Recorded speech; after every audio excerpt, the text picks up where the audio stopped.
Hello friends, இன்றைக்கி நம்மளுக்கு பெரிய விஷயமா இருக்குது இந்த எதிரிகள் பிரச்சனை. எதிரினா நம்மளை கத்தி எடுத்து குத்துறவங்க, இல்லை மறைஞ்சிருந்து தாக்குறவங்க, இவங்க தான் எதிரி கிடையாது. யார் யார் நம்மளுக்கு டென்ஷன் தராங்களோ, நம்ம சிரிச்சுட்டு இருந்தாலே அவங்களுக்கு முகலாம் அப்படி குரோதமாக அவங்கள எப்படியாவது அவங்க சிரிப்பாக க்ளோஸ் பண்ணணும், இல்லை அவங்களுக்கு டென்ஷன் தரணும். வீட்டில் சரி, ஆஃபீஸில் சரி, தொழில் ரீதியாகவும் இல்லை உறவு ரீதியாகவோ யார் யார் நம்மளை டென்ஷன் படுத்துகிறாங்களோ அவங்க எல்லாமே நம்மளுக்கு எதிரி தாங்க.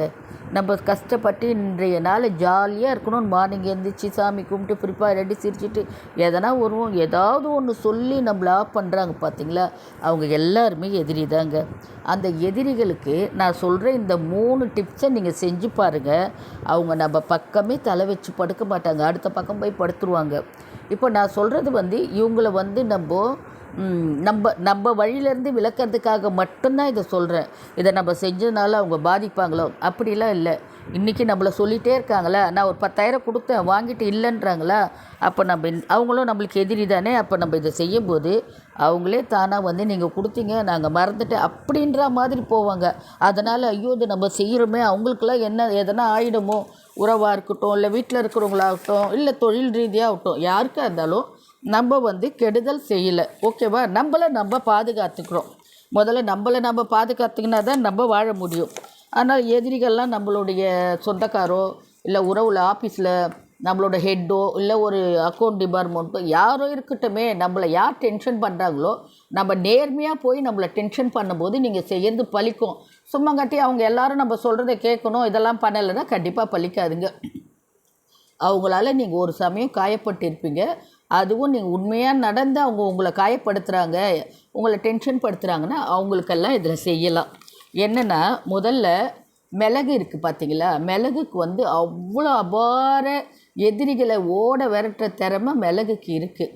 மிளகு காலபைரவர் கோயிலில் போய் நம்ம மிளகு தீபம் போட்டாலே நம்மளோட கடன் தொல்லை காணாமல் போவோம், எதிரிகள் தொல்லை காணாமல் போடும் அப்படிலாம் சொல்லுவாங்க.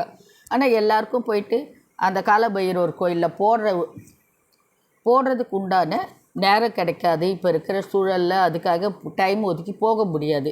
அதனால் நான் சொல்கிற இந்த 3 ஃபாலோ பண்ணி பாருங்களேன். முதல்ல ஒன்று என்னென்னா, நீங்கள் ஒரு 5 மிளகு எடுத்துக்கங்க. 5 மிளகு எடுத்துக்கங்க. 5 மிளகு எடுத்து கைக்குள்ளே வச்சு உள்ளங்கையில் வச்சு மூடிக்கங்க. மூடிக்கிட்டு நரசிம்மர், உக்கிரமான தெய்வங்களை யார் உங்களுக்கு பிடிக்குமோ, நரசிம்மர், காளி, பிரித்யங்கா தேவி, ஐயனார், யார் யார் உக்கிரமான தெய்வங்கள் யாரோ அவங்கள நினச்சிட்டு அந்த மிளகை கையில் வச்சுட்டு என்ன சொல்லணும் தெரியுங்களா, ஓம் சர்வ சத்துரு நாசாய, ஓம் சர்வ சத்துரு நாசாய உங்கள் கையில் வச்சுட்டு ஒரு 21 முறையோ, இல்லை 101 முறையோ, 51 முறையோ, உங்களுக்கு எப்படி தோணுதோ, 21 மினிமம், 21 மேக்ஸிமம் 108 முறை கூட சொல்லலாம்.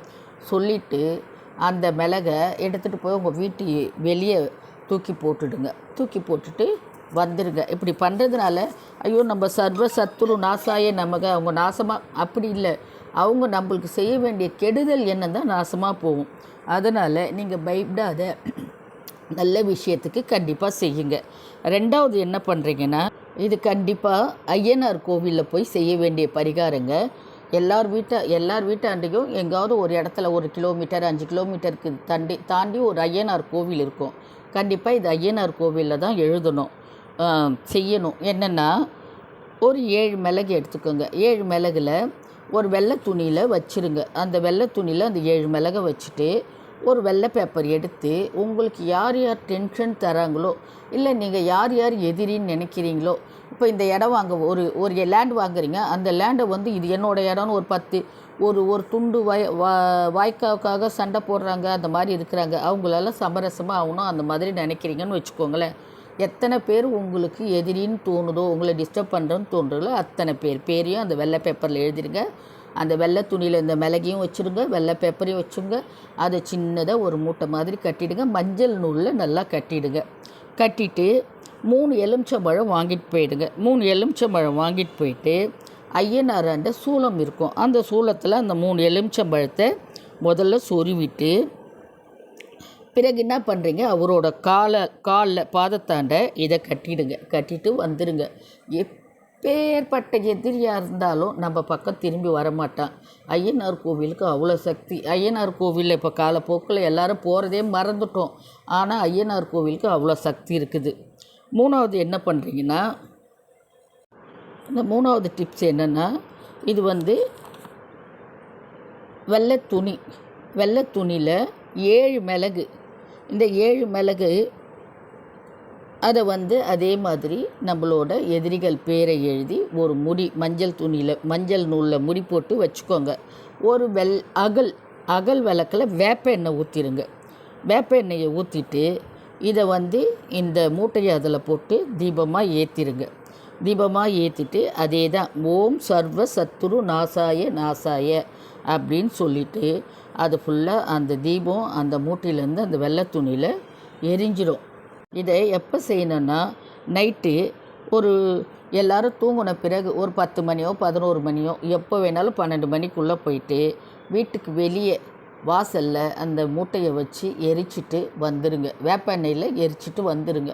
வேப்ப எண்ணெயில் முழுக வச்சுட்டு நீங்கள் கொளுத்தி விட்டாலே அது என்ன ஆகும், அந்த மிளகு அதெல்லாம் அதிலே எரிஞ்சிடும். காற்று அடிச்சு நின்றால் கூட அலைஞ்சி அந்த மூட்டை அப்படியே பெருசாக பற்றிட்டு எரிஞ்சிடும். ஓகேங்களா? வேப்ப எண்ணெயில் இந்த மூட்டையை எரிச்சிடுங்க. இது 3மே செய்ய முடிஞ்சாலும் நல்லது. இல்லை 3ல் எது உங்களால் சாத்தியமோ அதை செஞ்சு பாருங்கள். எதிரிகள் நம்ம பக்கமே திரும்ப மாட்டாங்க. நம்மளுக்கு தொல்லை தரணுன்ற எண்ணம் கூட அவங்களுக்கு இருக்காது. வேறு ஏதாவது நம்மளுக்கு இன்றைக்கி அவங்கள டிஸ்டர்ப் பண்ணணுன்னு நினைக்காம வேறு வேலை வந்துடும், அவங்க போயிடுவாங்க. நம்ம சந்தோஷமாக இருக்கலாம். நம்பிக்கை இருக்கிறவங்க செஞ்சு பாருங்கள். நம்பிக்கை இல்லாதவங்க செஞ்சாலும் பலன் இல்லை. எல்லாத்துக்குமே நம்பிக்கை தான். நீ உழைக்கிறதுக்கும் நம்பிக்கை தான், நீ தாந்திரிகத்தை நம்புறதுக்கும் நம்பிக்கை தான், கடவுள்னு ஒருத்தர் இருக்கிறான்றதும் நம்பிக்கை தான். அது மாதிரி நம்பிக்கை இருக்கிறவங்க மட்டும் இதை ஃபாலோ பண்ணுங்கள். தேங்க்யூ.